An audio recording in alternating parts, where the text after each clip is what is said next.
మన ప్రార్థన జీవితం ఎలాగుంది? యేసయ్య ప్రార్థనా జీవితాన్ని చూస్తే ఇంకా నువ్వు చీకటిగా ఉండగానే, ఇంకా తెల్లారక ముందే ఆయన ప్రయాణమై అరణ్య ప్రదేశానికి వెళ్ళి ఏకాంతంగా ప్రార్థించాడు. ఆయన ఉన్న చోట ప్రార్థించుకోవచ్చు కదా. పక్కన 12 మంది శిష్యులు ఉన్నారు కదా, మధ్య మధ్యలో కాఫీ టీలు ఇస్తారు కదా. ఆ రోజుల్లో కాఫీ టీలు లేవు. మధ్య మధ్యలో వచ్చి కాస్త విసురుతారు కదా, ఫ్యానులు లేవు కదా ఆ రోజు. నా మనసు వేరే దేని మీదకి వెళ్ళకూడదు, తండ్రితో నేను సహవాసం చెయ్యాలి.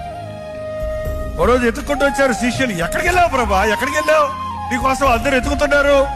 అంటే మనం చాలా ఊర్లకు వెళ్ళాలి, ఇవాళ చాలా గ్రామాలు తిరగాల్సి ఉంది.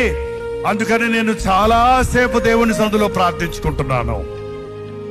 ఏంటంటే పరీక్షల రోజు ఎక్కువ ప్రార్థిస్తారా, తక్కువ ప్రార్థిస్తారా?